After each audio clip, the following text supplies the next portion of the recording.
I think fans need to be occasionally reminded of the fact that a shared comic book universe is sometimes a lot harder than it sounds. I mean, plot lines can be dropped, changed, outright ignored. A writer or an artist could just interpret things a different way, or a creator could just come along and turn everything on its head because that's what they like doing. Perhaps even harder still is developing a universe on the independent comic level where the fact that creators actually own their characters can sometimes present a major problem. Case in point, Image Comics started out as a shared universe, only to then have Jim Lee sell his branch, Wildstorm Studios, and its characters to DC in 1998. This has made reviewing books like Wildcats and Gen 13 difficult, as their early issues feature a lot of Image Comics characters, which means they almost never get reprinted. Which in turn brings us to Dark Horse Comics. Now, they've made several attempts at doing a shared universe, even with licensed books like Alien vs. Predator, but there's often been other problems along the way that kind of get into everything. I mean, we're probably never going to see Hellboy cross over with Next Men or Shaolin Cowboy or anything like that. Especially since Next Men is at IDW, but I digress. Still, though, at one point, Dark Horse again tried launching a shared comic universe with Comics Greatest World, which centered around a group of heroes operating in a small set of cities across an alternate timeline America. Though not hugely successful, Comics Greatest World would expand to include past characters like The Mask, and even get a spin-off book in the form of King Tiger, both of which we cover in episodes 150 and 129 of the Random Trade Review, respectively. Today we're looking at one of the principal characters from Comics Greatest World, a former news reporter named Alyssa Cameron, who's out to avenge her own death, even if she doesn't know who exactly is responsible and how exactly she got into this predicament.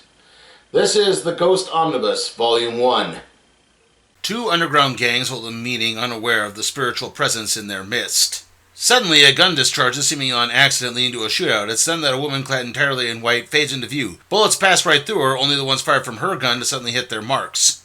On one of the corpses, she finds a name, MacLeod. As she phases out of the building, this ghost seems to then run into an old acquaintance of hers. This would be X, the premier vigilante in the city of Arcadia. He mostly kills the corrupt and various criminals.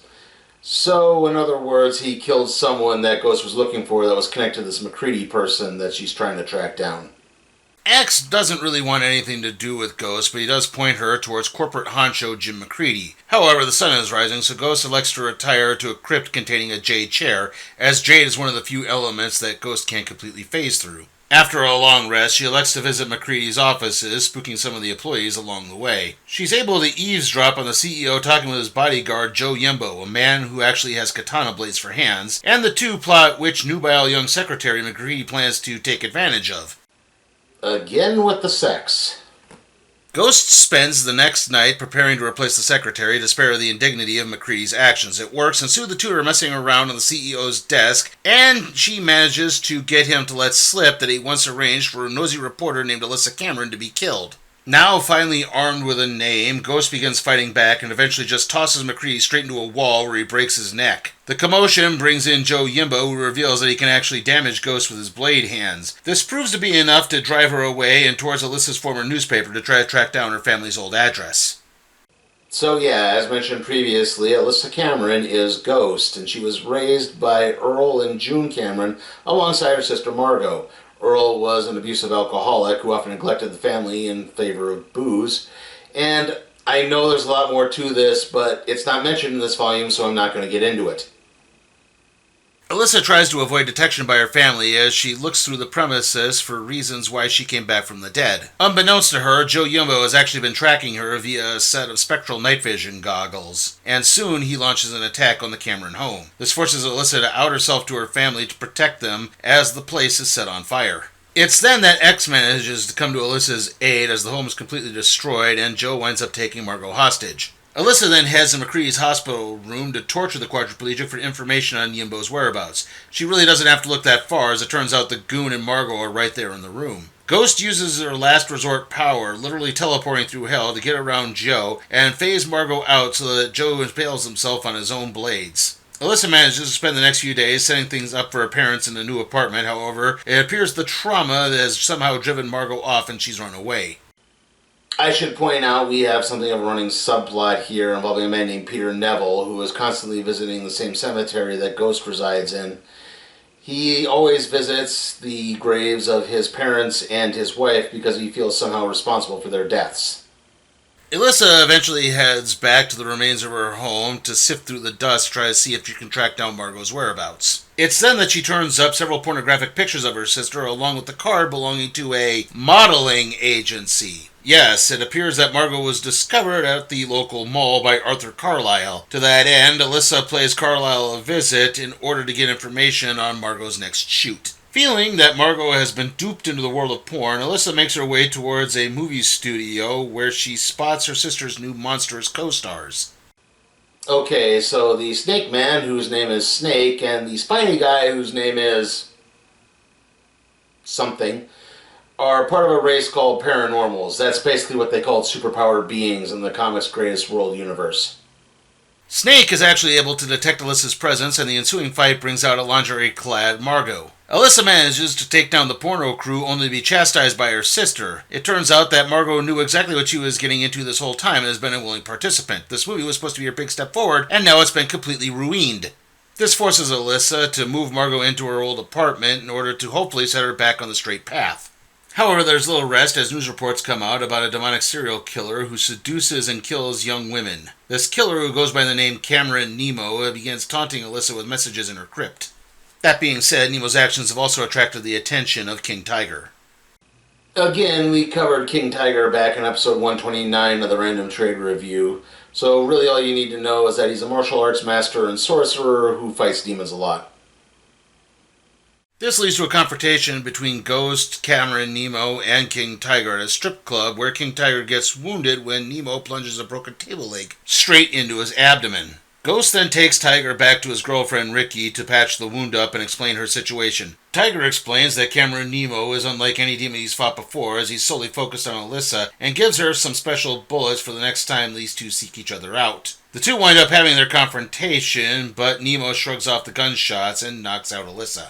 Nemo then binds Alyssa inside some jade chains, and this kind of drives her into her own psychic hell once again. However, this time Nemo is in complete control, and he continuously paints Alyssa into scenarios where she's some type of subservient housewife. However, King Tiger has been able to psychically sense this, and he's actually learned Nemo's true origins, and he marches out of bed despite Ricky's objections to try to track down Alyssa.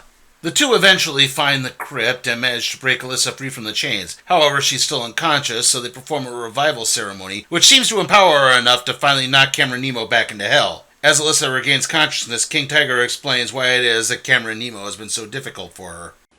Basically, whenever Alyssa goes into hell in order to teleport, she's actually going deep within the sanctity of her own mind. All of these demons that are attacking her are actually just psychic constructs.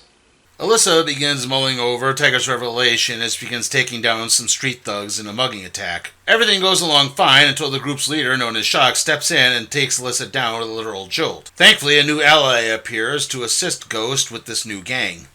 This would be Barb Wire. You know, Barb Wire. Don't call me babe. Barb, or Barbara Kaposky, is a bounty hunter who's seeking to avenge the death of her police officer mother. Now, there is also an aspect of Barb being from Steel Harbor where, again, this ties a bit more into the origin of Ghost's powers, but, again, not mentioned in this volume, so I'm not going to get too far into it. Barb offers more aid should Alyssa request it and leaves with Shock, who is a fugitive from Steel Harbor. Alyssa heads back to her cemetery, briefly interacting with Peter Neville, who yells at her for butting into his personal life. This triggers a memory in Alyssa, who rushes back to her folks' new apartment to confront her father. Earl denies being physically abusive outside of just being an alcoholic, and June confirms it. Alyssa heads back to her apartment, where she receives a call from someone named Emily, claiming to be her old friend. The message is 2 weeks old, so Alyssa contacts Barbed Wire for help in trying to track down Emily's location. Barb recognizes Emily's speech pattern as having connections to a cult that operated in Steel Harbor, so they track down a group known for making fake ID members for this cult to try to see if they can locate her. The two manage to find a rambling Emily squatting in an old apartment. She talks about the hooks being too far in for her to truly break free as she then turns into some type of monster. Alyssa freezes, not wanting to harm an innocent, but Emily begs for death as it's her only means of escape, so Barb kills her. However, it appears that this cult isn't quite through with Alyssa just yet and have called in a very special operative. The tall man from Phantasm?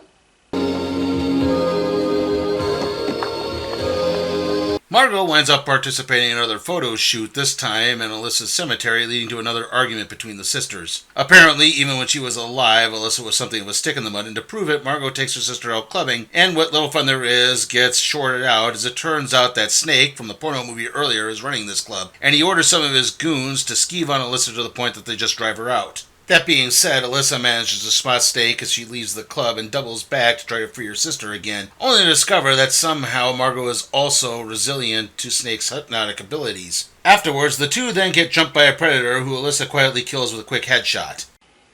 Yeah, a predator. I think this might have been part of like some type of crossover event storyline, but I'm not entirely sure as I couldn't find any information on it.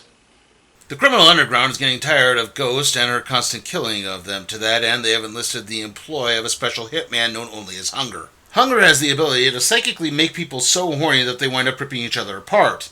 Literally. Lead crime boss, Dr. October, is so pleased by Hunger's demonstration that the hitman is immediately hired and dispatched to take out Ghost. He visits the cemetery where Ghost is often sighted and notes the presence of Peter Neville visiting his parents' grave once more. A psychic reading allows for him to discern the location of Alyssa and Margot's apartment, so he manipulates Neville to head over there. Soon after knocking on the door, Neville and Alyssa begin making out and are soon joined by Margot in an impromptu threesome. This gets broken up when Alyssa realizes the manipulation that's taking place and then spots a note on her door from Hunger to set up a meeting. The meeting just so happens to be taking place on an L train, so he can once again manipulate everyone into a giant orgy. Finally, Alyssa manages to phase out, which causes Hunger to lose his control on her. Alyssa then tackles the hitman as the two begin tumbling all the way through the subway cars. However, just as they reach the last car, Alyssa lets go of Hunger, causing him to fly into the back end and completely break his neck. He's not actually dead. In fact, Alyssa's just not very good at killing these people she really wants to kill. It's Halloween, which in Arcadia is not a time for tricks and treats, but rather for violence and crime. It turns out that most of this is directed by Dr. October out of hopes of luring Alyssa out once more. This time, though, the Doctor has plenty of allies, enlisting the aid of Hunger once again, but also Snake and Joe Yimbo, whose body is now 30% blade. Meanwhile, Peter Neville returns to the Cameron's apartment once again to try to talk to Alyssa and apologize for what happened, only for Margot to put the moves on him again. Dr. October has this new goon squad attack Alyssa during a staged kidnapping to lure her out. Alyssa's just unable to get any type of upper hand, and then at that point that Dr. October reveals that she is actually a woman, and then shoots Alyssa with a jade bullet, seeming to send her back into hell. Alyssa finds herself being attacked by demons once again and begins exhausting her ammunition until she remembers that all of this is supposed to be a construct in her mind. It's then that a different Alyssa, wielding a machine gun, arrives to fight back the demons and keep them at bay long enough for the two to escape. As this happens in the real world, the tall man begins making his own move. The game is finished. Now you die. Ghost is taken back to a reconstructed Cameron family home. Alyssa there explains that they hide in the dwelling in order to prevent demon attacks. The family appears welcoming until this dimension's Margot notices Cameron Nemo popping up in the bathroom mirror. Nero calls forth his forces to attack the home once again, and Ghost is forced to fight everyone off. However, this time Ghost has managed to learn her lesson and actually just surrenders herself to Nemo, turning over her guns, which somehow winds up driving him away and allows her to return to the real world. Oh, and the tall man? Yeah, he was a master sniper hired to kill Alyssa and Margot's parents, Earl and June. So, yeah, they're dead in the real world now. Dr. October sends her followers out to abduct a spoiled heiress and then force her to star in one of Snake's movies. However, just as principal photography is about to begin, it turns out that Ghost has returned to the land of the living and pulled the old switcheroo, putting Dr. October in the heiress's place.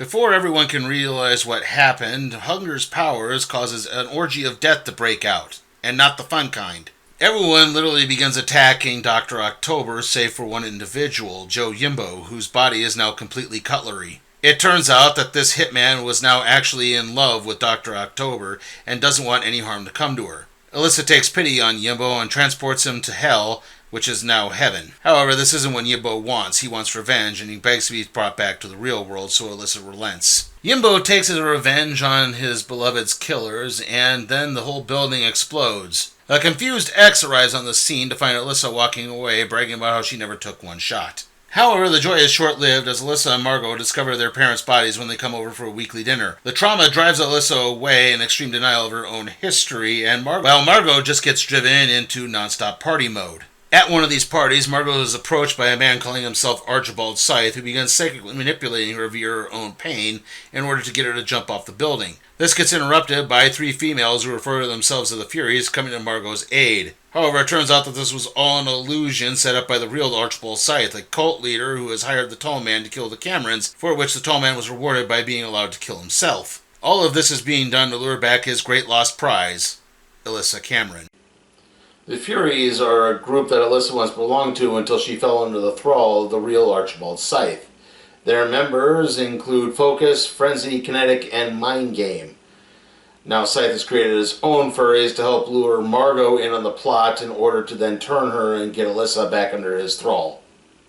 Alyssa tries to attack Scythe but winds up getting jumped by a now monstrous version of Margot. Alyssa will not hurt her sister and soon surrenders. None of this has gone unnoticed though, as the actual furries have learned of Scythe's actions and are now working to free Alyssa, who's being forced to walk around the Scythe mansion in lingerie. That being said, she isn't completely under Scythe's control, as Mind Game is able to help Alyssa retreat into her own mind. She finds Cameron Nemo waiting in a room filled entirely with jade. He explains that the jade walls are a barrier blocking all of her memories, both good and bad. The two fight on as Mind Game tries to distract Scythe with some sexy psychic deception. Eventually, Alyssa manages to crack a small hole in the barrier, and memories of her time with the Furies and getting groomed and controlled by Scythe come rushing back. However, in the real world, it's then that Margot begins crying tears of blood, which soon form into demons that overwhelm and kill Scythe with relative ease. It proves enough to wind up bringing Alyssa back into the real world in return. Unfortunately, it appears the strain was just too much for Margot, and it looks like she's dead. Later, Alyssa visits her family's graves, trying to remember more, but it appears that the barrier has once again been reinforced. This in turn winds up delving into a short story where Alyssa remembers Margot dosing her with a drug that restored them to teenagers, and eventually the drug's effect wore off as Alyssa was making out with an underage boy, so I guess that's supposed to be a happy ending of sorts. Anyway, that concludes our look at the Ghost Omnibus Volume 1. How was it? Well, on the plus side, I do think the artwork was pretty top-notch. I mean, it is pretty cheesecakey. You're dealing with the likes of Adam Hughes and Terry Dodson, but overall, I think it does a pretty good job handling the subject matter. The women do look at least proportionally right, and it seems to serve a lot of its purpose. I think it's very well paced. There's not really a lot of dead spots in here. I mean, the Predator story is kind of but other than that, again, it's pretty quickly paced. Like, none of these stories really grind at all. They just flew. I mean, I read almost, I think, 13 or 14 issues of a comic, and yeah, it went by pretty quickly. I was able to get through it in 3 days, something I don't normally do in that case. And I think the characters are pretty well rounded overall. Like, they're grounded. I mean, for the rules of the universe, they seem to work pretty well within them. I think it does a pretty good job in that. On the downside, yeah, I know this comes with like 30 years of retrospect, but you could probably look at Margot's story arc and say this is kind of sex worker shaming.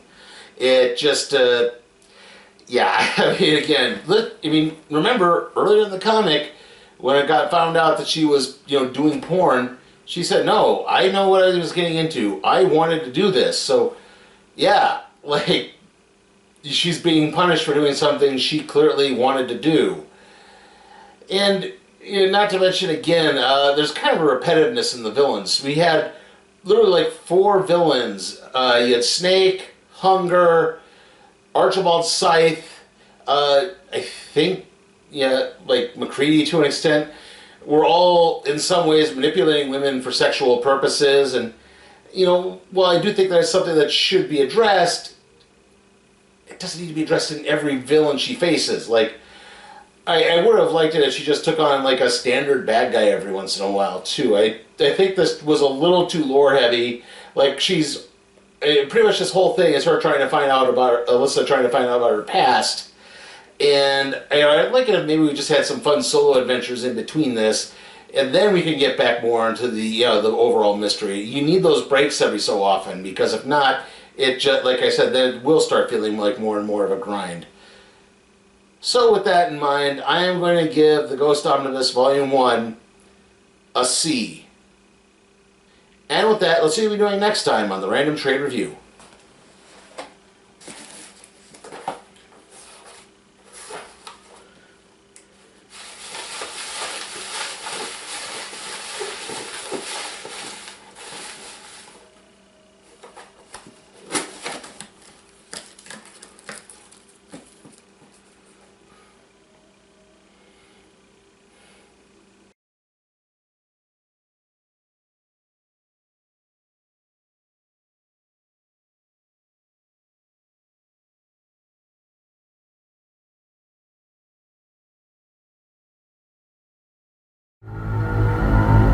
Hey guys, remember you can help support the channel at patreon.com/sleepytimeforcat productions. There you can request a trade to be put in the randomizer, aka the cardboard box. And as always, remember to like, comment, share, subscribe, and ring that notification bell